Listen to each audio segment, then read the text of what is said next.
Bonjour à toutes et à tous et bienvenue dans ce tutoriel qui est consacré une nouvelle fois à Canvas et à la création d'un outil de dessin qui va permettre de changer de couleur, qui va permettre de choisir l'épaisseur de trait, d'effacer et donc d'avoir une petite interface de dessin que vous pourrez ensuite personnaliser par vous-même.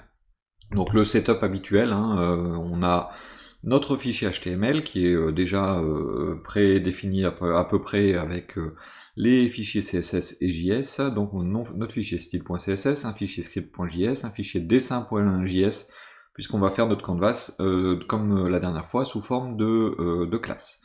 Je vous invite à regarder d'ailleurs la vidéo concernant la signature, il y a des choses qui vont être relativement similaires, et donc je vais quand même la faire de façon séparée, donc vous pouvez regarder uniquement celle-là si vous le souhaitez. Tout d'abord, donc au niveau du HTML, on va mettre en œuvre donc nos différentes parties. Donc je vais ouvrir notre page de dessin, et donc voilà, je vais séparer en deux. Et donc ce qu'on va faire, c'est qu'on va regarder un petit peu à quoi ça va pouvoir ressembler notre interface de dessin. Donc là, pour l'instant, je fais une séparation de cette façon-là. On verra par la suite donc comment ça va fonctionner. On va le faire un peu en responsive. Donc ce que je vais faire, je vais déjà faire une section que je vais appeler dessin. Donc dans cette section, en fait, je vais mettre trois parties. La zone de dessin elle-même. Ensuite à côté la liste des couleurs, et ensuite à côté les outils pour agrandir, grossir et réduire l'épaisseur du trait, pardon, mettre en place la gomme et un bouton pour effacer.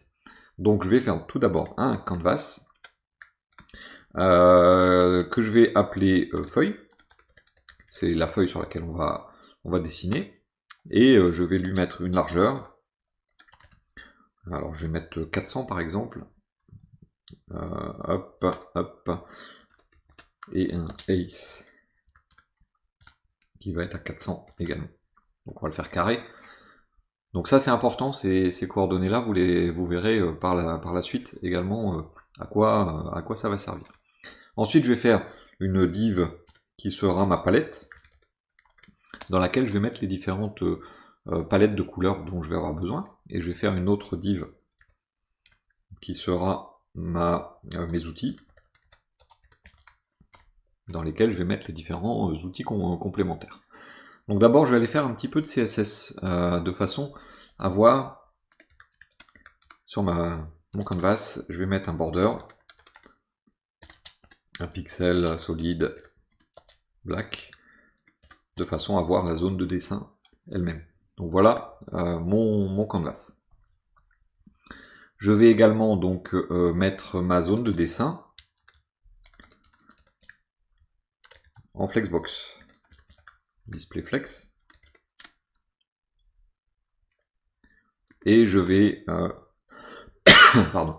Donc sur le canvas, je vais lui donner une taille, un flex, par exemple un flex 4, et je vais faire sur outils, donc sur palette,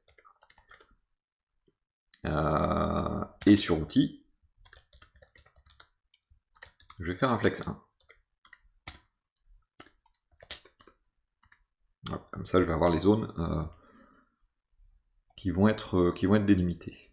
Sur ces deux champs là aussi, je vais mettre des divs. Je ne les ai pas encore mises, mais je prends les devants. Outils, div, et ces divs, je vais leur donner une taille. Un width de 100 pixels. Vous faites après ce que vous voulez, c'est un exemple. Si vous voulez que ce soit responsive, évitez les pixels. Et on va mettre un border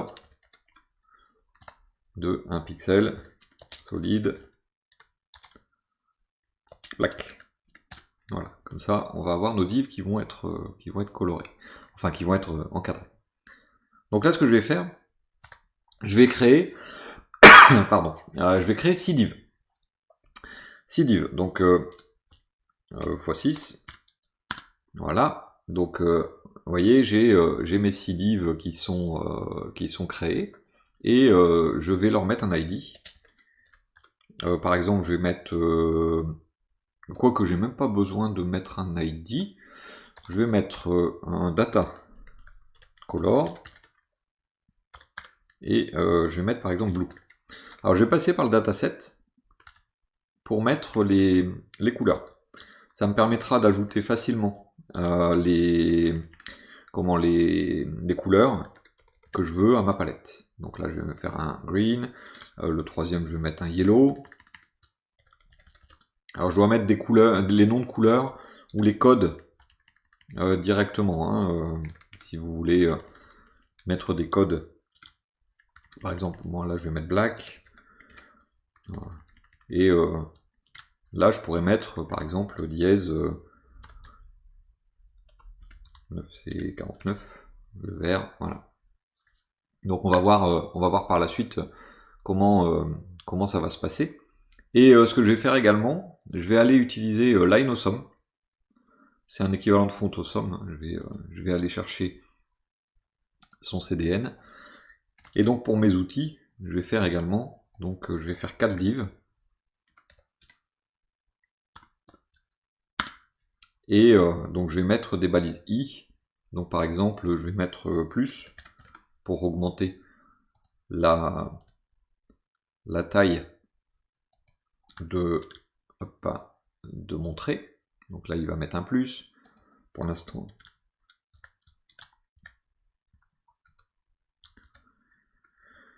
hop. Donc je vais mettre plus, minus. La gomme c'est eraser. Et la croix c'est times. Voilà, donc j'ai plus, moins la gomme est multipliée.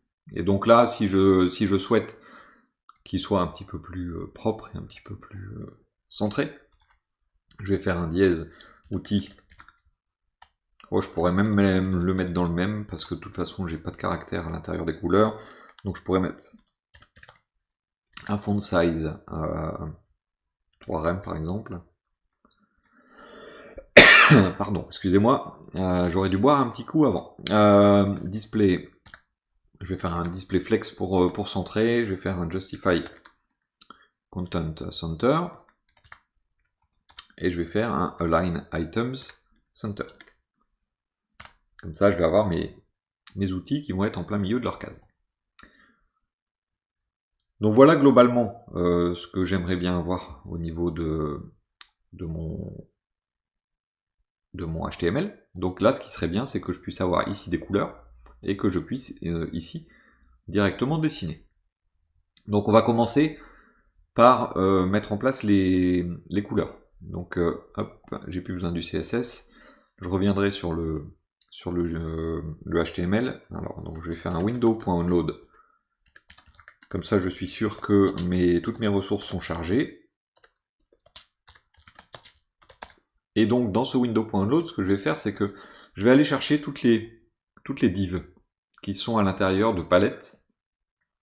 Et pour chacune, je vais lui mettre sa couleur. Donc je vais faire un document. Je vais faire un query selector all. Et je vais faire dièse palette div. Et ensuite j'enchaîne sur un for each. Où là je vais les appeler éléments. Voilà, alors si je mets en plein écran, ça fait ceci. Hein. C'est pour celles et ceux d'entre vous qui éventuellement n'ont pas cette écriture-là bien en tête. Et donc pour chacune, ce que je vais faire, c'est que je vais lui changer sa couleur. Donc je vais faire un element style background color égal, et je vais faire un element.dataset.color. Dataset.color. Et donc en fait, je vais directement lire le data color directement. Alors hop, il m'a pas pris le style. C'est pour ça que ça marche pas. Voilà. Et donc là, j'ai mes couleurs qui sont apparues. Et donc, vous voyez, la dernière, c'est même le code directement. Donc là, en fait, je peux ajouter, si je le souhaite, je peux ajouter une nouvelle div avec une autre couleur. Tiens, on va prendre du violet, hein, purple.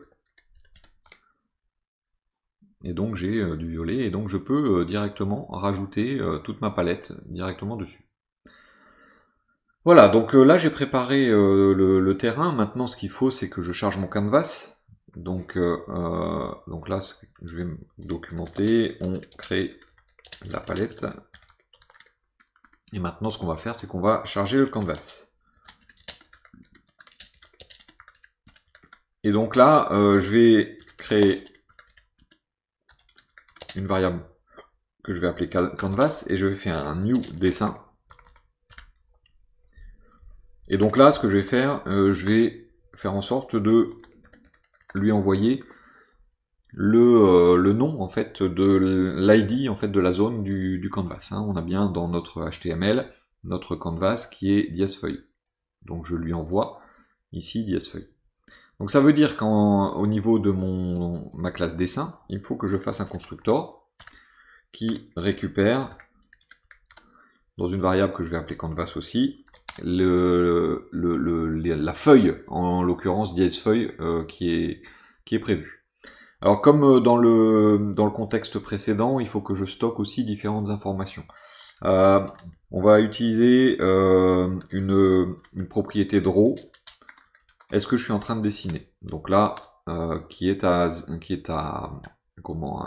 faux à l'heure actuelle, donc ça va nous permettre de détecter si la personne est en train de dessiner ou pas, et ça sert à rien de dessiner un trait dans notre canvas si la personne n'est pas en train d'appuyer.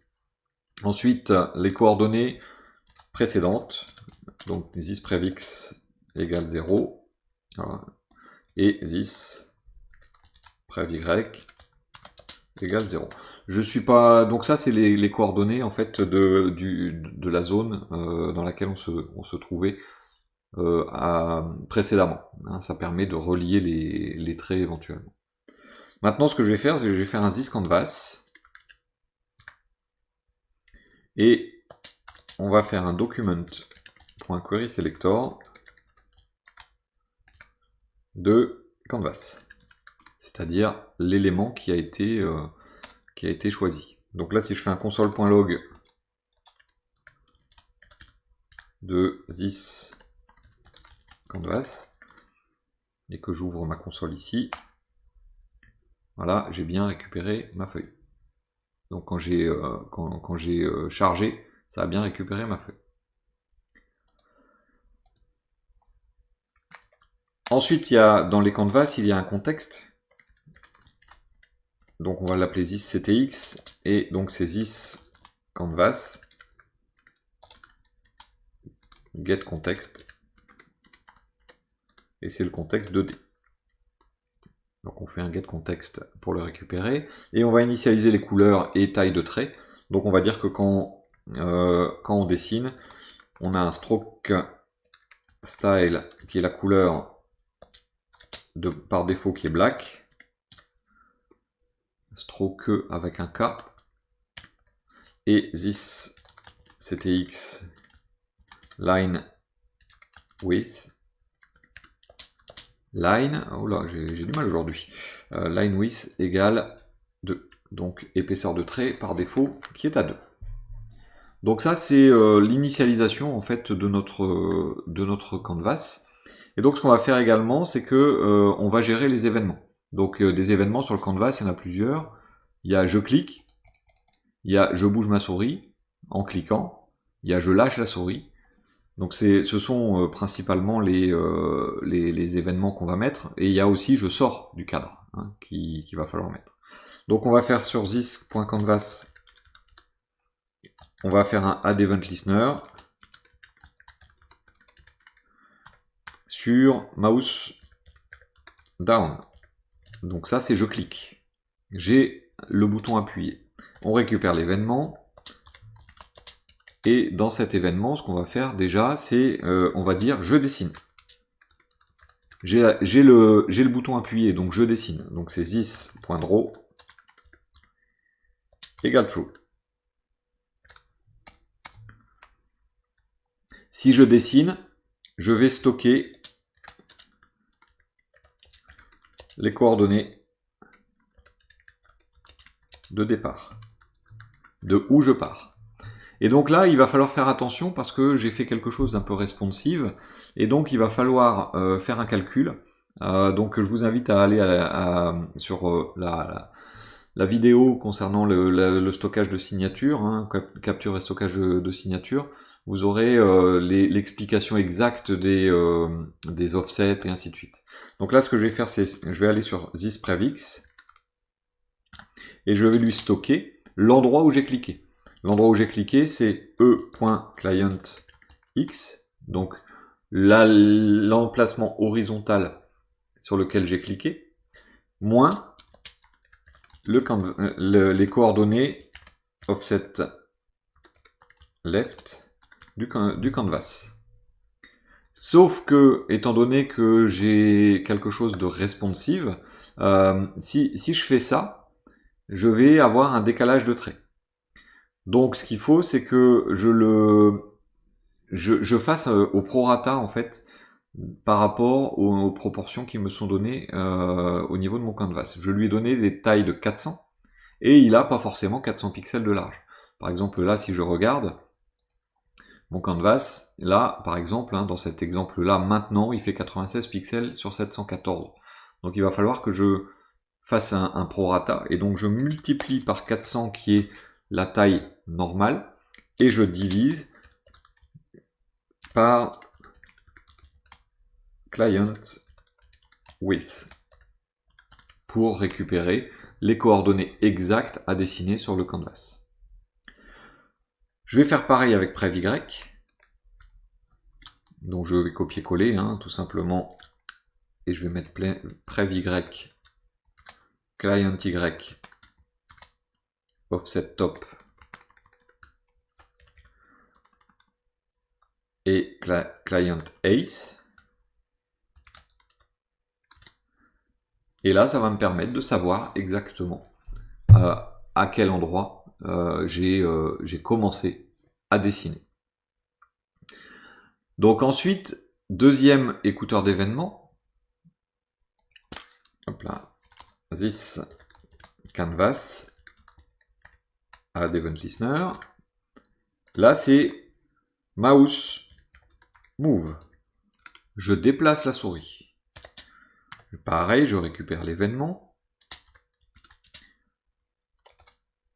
Et là, en fait, ce que je vais devoir faire, je dois vérifier. Je peux déplacer ma souris sans cliquer. Donc, je vais vérifier déjà this.draw. On vérifie si on dessine. Si on dessine, on récupère l'emplacement, et donc ça va être exactement la même chose que là.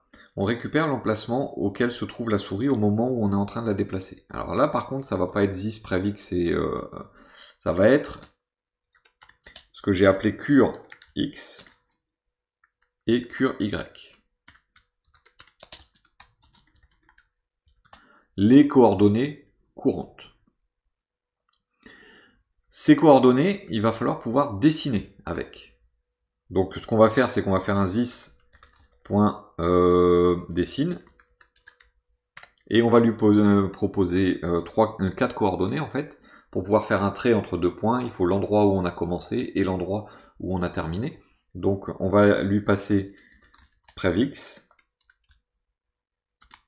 on va lui passer prevy, on va lui passer cure x et on va lui passer cure y. Et ça veut dire qu'il faut que je fasse une méthode à l'intérieur de mon objet que je vais mettre plus bas, que je vais appeler dessine. Donc cette méthode dessine prend le point de départ x, le point de départ y, le point de destination x, le point de destination y. Et il doit tracer un trait entre les deux, dans la couleur qu'on a décidée, et ainsi de suite. Donc on va faire un thisCTX begin pass.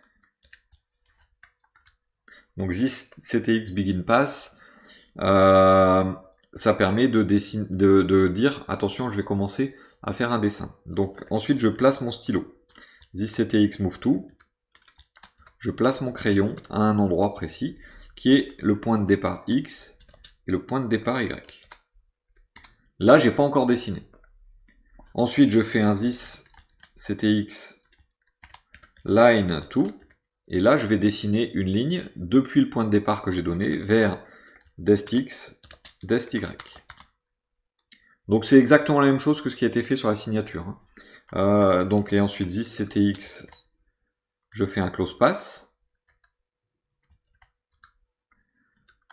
C'est pour fermer donc le chemin. Et ensuite, on dessine le trait avec un stroke. Ça veut dire que dès maintenant, je vais avoir la possibilité de dessiner. Sauf que, vous voyez, il y a un petit souci, c'est que je pars toujours du même endroit.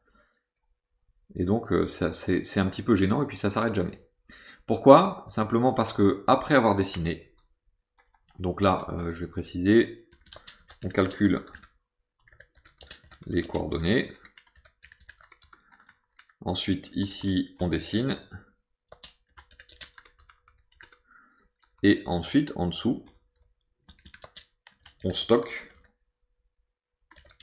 les nouvelles coordonnées en faisant un this prevx égale curx, this prev y égale cury. Et donc là maintenant, je vais pouvoir avoir un trait qui suit effectivement ma souris. Et je peux lâcher par contre, hein, ça continue à dessiner parce que je n'ai pas dit que quand je lâche, j'arrête de dessiner. Donc ça c'est la partie je dessine. Maintenant, il y a la partie les deux événements qui peuvent faire s'arrêter de dessiner. Premier événement,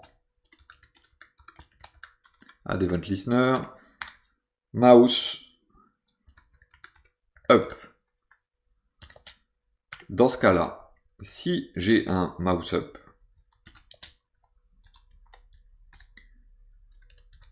on fait this draw égale false. Donc je dessine, je lâche la souris, ça ne fait plus rien. Et je vais prendre le même événement, enfin le même modèle, où c'est mouse out. C'est je dessine, je sors, je reviens, ça dessine plus, parce que je suis sorti. Voilà donc les événements qui nous permettent de mettre en œuvre les différents outils de dessin. Maintenant, si jamais on veut changer de couleur, si je veux changer de couleur, et ça serait bien que je puisse, en cliquant là, récupérer la couleur correspondante et pouvoir dessiner donc dans une autre couleur. Eh bien, je vais déjà prévoir dans mon objet un set color, par exemple. Alors, si, j'allais dire, bon, je mets de l'anglais et du français, c'est pas grave. Hein. Et on récupère une couleur, et donc le set color, pour le récupérer, on fait un this ctx, et donc là c'est stroke style, égale color. Voilà, terminé, je peux changer de couleur. Maintenant, c'est comment on change de couleur. Ça veut dire que quand je clique ici, il faut que ça passe bleu, puis là ça passe vert, et ainsi de suite. Et bien ça, je vais faire ça, je vais le faire en événement, donc directement à l'intérieur de ma palette, et donc je peux ajouter ici, donc là, on fabrique, donc on met les couleurs, et donc ce qu'on peut faire également, c'est sur l'élément, on écoute le clic, et donc je vais faire un element.add event listener, clic.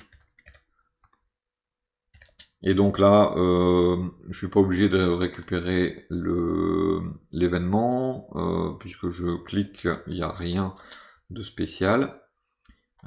Et donc là, je vais juste faire un canvas.setColor et je vais lui passer element.dataset .color. Donc là, je lui dis, sur mon canvas, tu utilises cette color et tu récupères ce qu'il y a dans le data color de l'élément en question. Donc là, j'ai du noir, et maintenant j'ai du rouge, et là j'ai du vert, et là j'ai du vert comme ça, et là j'ai du bleu. Donc c'est pas plus compliqué que ça de changer de couleur. Maintenant, une fois que vous avez fait ça, ça serait pas mal de pouvoir gérer les outils qui sont sur le côté. Et donc le premier outil qu'on va gérer, ça va être le plus, donc pour augmenter l'épaisseur du trait. Donc ici, on gère le clic sur le plus. Alors là, ça veut dire qu'il faut qu'on prévoit également une méthode à l'intérieur de notre objet dessin. Et donc là, je vais faire par exemple donc bigger stroke. Voilà. Et bigger stroke, ça va être du this CTX. Et là, c'est line width plus. Tout simplement. J'agrandis le line width. Et donc là, ce que je vais faire, c'est que je vais faire un document.querySelector sur dias plus, et je fais un add event listener sur click. Pareil, hein, je ne suis pas obligé de récupérer l'événement, je ne vais rien en faire. Et là, je fais un canvas.biggerstroke. Et donc ça veut dire que là, j'ai un trait comme ça, et si je fais plein de fois plus, ah, ça marche pas. Alors pourquoi ça marche pas? J'ai peut-être oublié un truc. Il s'appelle pas dièse plus. Ah, j'ai pas mis d'ID, peut-être. Ouais, effectivement. J'ai oublié de mettre les ID. ID. Donc plus. Moins. Donc là, gomme. Et effacer. Par exemple.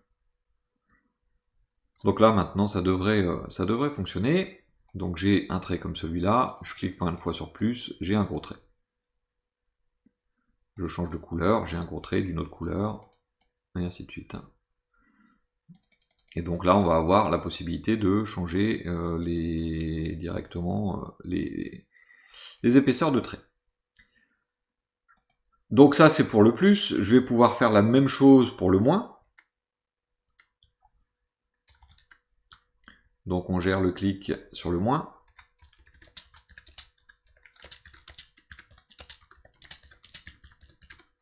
Et donc c'est dièse moins. Hein. Et là, c'est smaller. Alors, au lieu de bigger, on va mettre smaller.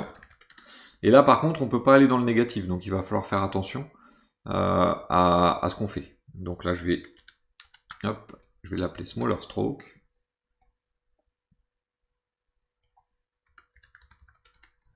Et là, attention, il faut faire un line width égal. Et donc, on va vérifier si line width est supérieur à 1.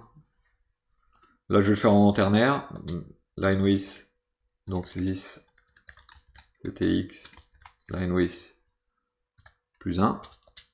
Sinon, on laisse 1. Parce que on ne peut pas descendre en dessous de 1 en taille. Donc là, j'ai un trait que je grossis autant de fois que je veux. Et là, hop, ça marche pas. Alors, pourquoi ça marche pas? Encore une fois, j'ai oublié un truc. J'ai oublié un truc quelque part, peut-être. Line width. CTX line width. Ah oui, si je mets plus 1, ça va pas. C'est moins 1, pardon. Forcément. Donc 1, 2, 3. Voilà. 1, 2, 3. Voilà. Je fais encore plus fin. Voilà, je suis au plus fin. Je peux pas descendre. Voilà. 1, 2, 3. Je remonte. Voilà. Donc voilà comment on récupère donc les plus petits. Maintenant la gomme. eh bien, on va faire le clic sur la gomme. On gère le clic sur la gomme. Et donc là, c'est dièse gomme. Et donc là, en fait, ce qu'on peut faire, tout simplement, c'est lui dire, si c'est la gomme, on écrit en blanc. Donc je peux faire un set color avec white.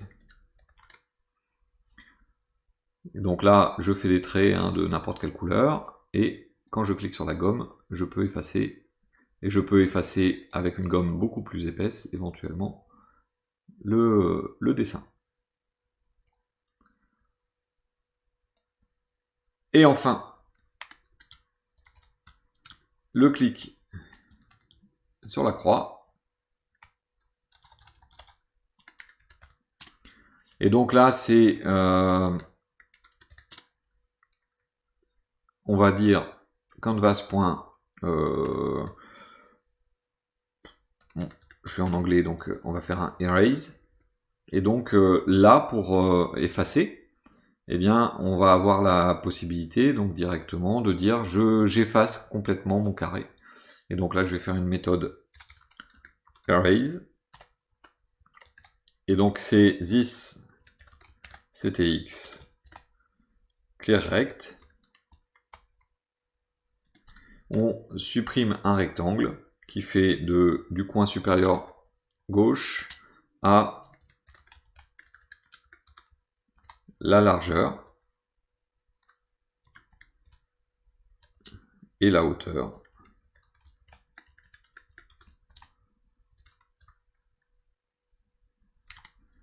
du canvas. Et donc maintenant, si je clique, donc je dessine, peu importe ce que j'ai dessiné, hein, je clique sur la croix, ça marche pas, encore une fois. Alors pourquoi ça marche pas? J'ai encore fait une erreur. Ah, je l'ai pas appelé croix. Ah, j'ai appelé effacer. Alors forcément, effacer. Vous voyez, il faut vraiment toujours vérifier comment vous écrivez les choses. Voilà, clic, voilà, ça s'efface. Donc voilà pour ce tuto sur la création d'un petit outil de dessin. J'espère que ça vous a plu. N'hésitez pas à commenter, à partager, à venir sur Discord pour discuter un petit peu avec nous si vous avez des soucis. Je vous remercie pour votre attention et je vous dis à bientôt.